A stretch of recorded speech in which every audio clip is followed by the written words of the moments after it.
Joining our team right now is our friend John Keim from ESPN.com, Washington Football Team insider. He's on the Mattress Warehouse hotline. Good morning, John. How are you? What up, fellas? How are you guys? We're faring well, my friend. Thanks for joining us.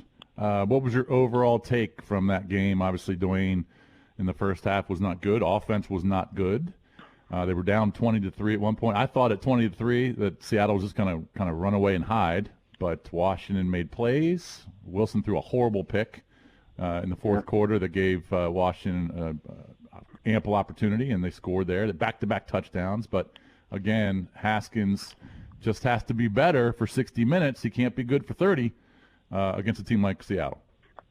Yeah, and it was about a quarter and a half where where the passing game started to work well with him. So, you're right. To beat a team like that, you've got to be better. I think the offense has to be better, not just him. But, I think it's funny because I don't know that we knew they were resilient because they've kind of shown that all year. Now, what they've shown the last couple of times is they're resilient against good teams. Seattle, Pittsburgh. I mean, coming back like that says a lot. But so I don't know if you learned a whole lot more about them because we already knew they had that. We knew that Haskins is very inconsistent. That's what we saw. But what I like is that, and he's shown this before, is that he does compete for 4 quarters, and we've seen other games where he's looked really bad, and then he starts throwing well, and he gets into a rhythm, and he's a rhythm passer, so he gets into that, and he can have success, and we saw that again yesterday. So I think you have to, I don't want to say applaud, but I mean he throws that second pick, and after that point, he did a nice job, and I think that's good for him, right? I mean that's a good quality to have, and he's shown that before. So I don't know that we learned more about them or anything new about them, but they showed that they can do that against a good team in Seattle. And I thought their defense, obviously against the pass, did a really good job. Not so much against the run, but against the pass, they were really good. John, getting back to Haskins for a second, I know part of the reason this number is so high is because the short passing game is an extension of the running game or a replacement for it, but it couldn't have been in Turner's and Rivera's game plan for basically their third-string quarterback to throw the ball 55 times in a game. No, of course not. And, in some of those throws, a lot of those throws were not, so that extension of the handoff, type throws aren't necessarily what they were throwing either. They end up having to throw that much because you're down 20-3, and the running game isn't going to get you back there. It's too plodding for them. So yeah, I mean, I think in an ideal world, they're going to throw 25 to 30 times tops with him. Even with Alex Smith, you don't want to go more. You don't want to have to go much more than that because it's not really what they're built to do. So no, that wasn't the ideal situation. But again, running game was just kind of it's been inconsistent all year. And then when you take Antonio Gibson out, it's going to be even more so. Yeah. What are you hearing on Gibson? Do you think, is he limping around? Is he on crutches or is he walking around okay? No. So on Friday, we actually saw him for the first time since he got hurt. And he was out working with the running backs during the positional drills as guys are warming, just during the individual work of portion of practice. And it's the first time we saw it. So you saw him do some agility, some cone stuff. And then as the rest of the team went to do group work, he stayed back with Randy Jordan doing some more positional work, or just more agility work, I should say. Okay. And at that point, you could kind of see he still was having a hard time pushing off as hard as he needs to off that turf toe. That turf toe can be a brutal injury. Yeah. And so you could see that there was still an issue there. Now, Ron Rivera has said a couple times that he feels optimistic that they'll get him back before the end, at some point. I mean, there's only 2 games left, so at some point he feels pretty good about his chance of coming back. But I don't know. And so I think it's just a tricky injury, and I'm not sure that I don't know how much they really can be confident that he'll come back because it is that difficult of an injury, especially for a running back when you're having to push off. Mm-hmm. And they did sign Lamar Miller last week to get some more insurance. But, again, Rivera has said a couple times he feels good about his chances. It looked like McKissick got banged up during the game yesterday as well. What's the latest on him? And you mentioned Lamar Miller. Is he near playing in games? What's his status? Yeah, he can play. He can play this week if they need him, and he's been on the practice squad. He's played in some games, so he's fine there. He's available this week. As far as McKissick, we will get an update whether it's today or on Wednesday, a better update. But there wasn't really much about that after the game. So you mentioned how resilient the team is, especially defensively, and they did do a good job against Russell Wilson in the passing game. But they didn't stop the run. 3 guys go for over 50 yards. They averaged 7 yards a carry. I think 7 yards a carry in the game. That's right.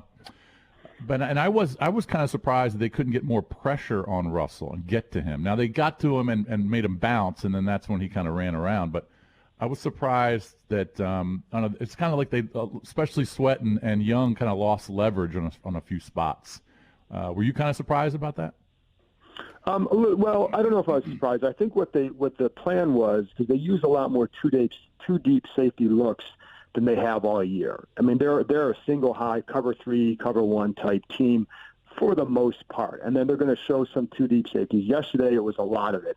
And the one thing that you've seen with Russell Wilson in that offense this year is that they do not function as well against zones. And so it looked like their game plan was to not get beat by the deep ball and the big play to DK Metcalf or whomever, and don't let Russell scramble around and beat you against man coverage, whatever. And so that's when you'd see him bounce, a lot of times it's because he just didn't have anything and he was trying to create something as much as he was getting just intense pressure.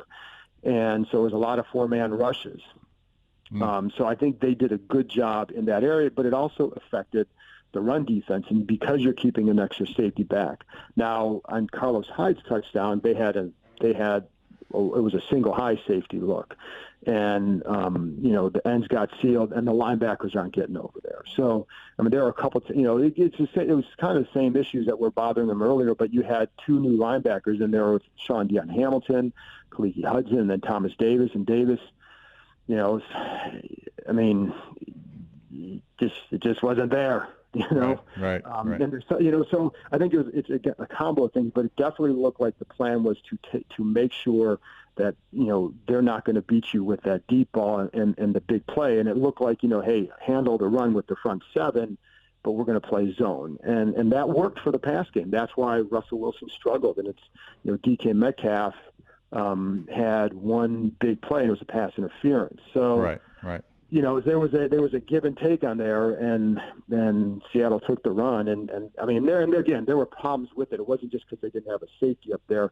Because I was looking like, did they do better in the second half? And there was really only a couple plays where they did well against the run to just stop them late. It wasn't like they were just shutting them down against the run, but they were doing better on third down, and they were doing really well against the pass. And then having those injuries on the defensive side, I mean, obviously Everett wasn't there. Pierre Lewis wasn't there. Holcomb wasn't there. Hamilton got dinged up. He ended up coming out of the game. Right. So that had to hurt them. Oh, yes, of course it did. And, to what extent, I don't know. There are a couple of plays where you say, okay, especially I think in the run game especially, and the way you're going to attack and based on, you trusting what you see. Because there were a couple of times, like even with Sean Deon Hamilton, where you trust what you see, you attack the hole, and you're taking off a double team off the tackle, and you're helping make a play, or at least you're there. And then there are other times where guys are just getting blocked because maybe they're not seeing as quick, whatever. So I do think it has an impact, but definitely. And Kevin Pierre-Louis and Holcomb, especially Holcomb, I thought would have been a big help yesterday, because he's been a lot more aggressive in attacking some of those gaps and attacking the double teams. And I think that was necessary, or that was missed a little bit. And even like with Jeremy Reeves at safety instead of Everett, there was really only one play where I wondered, just in watching, I have to go back. I haven't watched the whole game again yet, but about half of it. But there was one play, I think it was the play where Metcalf drew the penalty, where I felt like maybe he got a little hesitant on what he saw and what he was supposed to do. But on the other hand, the penalty would have been there anyways. It had nothing to do with him, and the ball wasn't caught, right? So it wasn't like he hurt him on that, but it was one where it's like he just seemed to hesitate on what he saw. But, so I don't know what the Everett issue, but as much as the linebackers I thought were a bigger issue. Joined by John Keim from ESPN, ESPN.com. You can follow him on Twitter at John_Keim. John, you tweeted this 12 hours ago. Logan Thomas caught 3 fewer passes today than he did all of last season. I mean, he's blown past any expectations I think anybody, even the coaching staff, has had of him for what he's done on the field so far. I mean, he's going to wind up with like 75 catches at the end of the season. It's crazy. It's amazing, and it is. And I think it speaks to a combination of, just it starts with, when they were scouting him, and whether it's the scouting staff, it's Pete Hayner, the tight ends coach, they saw something in him. And you saw a guy who they felt was starting to ascend, or maybe could have been used a little bit more by Detroit last year. And you see that now. And like what I like, there are a couple of things that, first of all, I think he uses his size well, but I also he's talked a lot about having played quarterback, and he feels like it helps him read defenses. And so, that he feels like that gives him advantage. And then there's other times too where he's really good at helping chip on the ends, and then just kind of leaking out for some into the flat or something like that to get some balls too.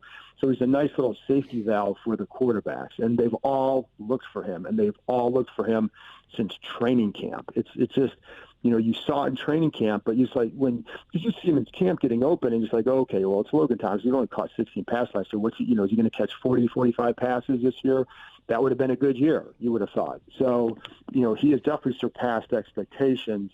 And he makes, he's not like the most dynamic tight end, but he came into the league as a quarterback. He does have good athleticism, and he had one catch and run yesterday where the ball is low at his feet, but he's able to grab it, catch him, gather him, and get another 10 yards. It's just, so he's been really, really good.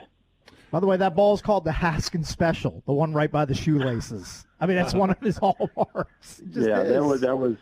But so JK, sometimes you got to make your quarterback look good too. Yeah, absolutely. He's got good hands too. Now that all being said, and I said this all week last week when I was doing the 2-man show with Bickle, this wasn't a must-win because I didn't think there was a prayer that the Giants were going to beat I'm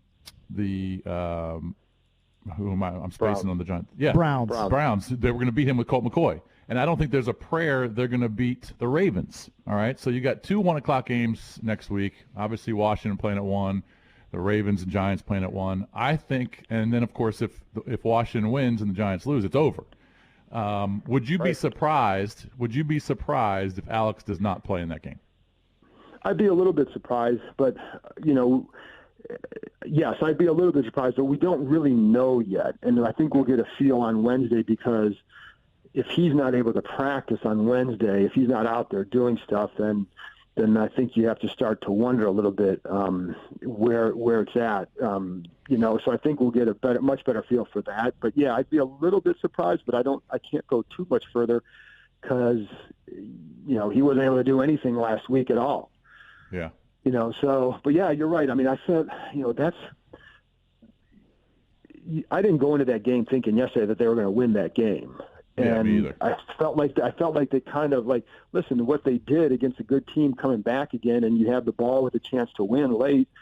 I think it shows that if they can get in there, I think they're going to make life difficult for whomever they play, because they do have qualities that can scare teams, whether it's you with their front, but also the mindset. The Giants' offense is just a disaster right now. So I don't know. I don't see them winning. I don't see them beating Baltimore. So yeah, I could see this being wrapped up. Here's what's amazing to think. They could go into Week 17 with the ability to rest their starters. Just think about that for a second. That's just unbelievable. Essentially, you get a bye there. Yeah. Yeah, because you can rest all those guys. Yeah, and I don't think they want to go in there needing to win that game because, with some of the issues they've had with some of these running quarterbacks and Jalen Hurts' ability there too. It's, he seems to have given them a little bit of spark, even though they lost yesterday. But absolutely, But yeah, I mean, it's kind of unreal. And again, I've been saying this too. It's like it's really hard to bet against a team. And I know Alex wasn't out there yesterday or the last half of last week, whatever. But you have a quarterback who's overcome what he's done, and a coach who's overcome cancer during the season. Like at some point, just like you got to lay your money on him.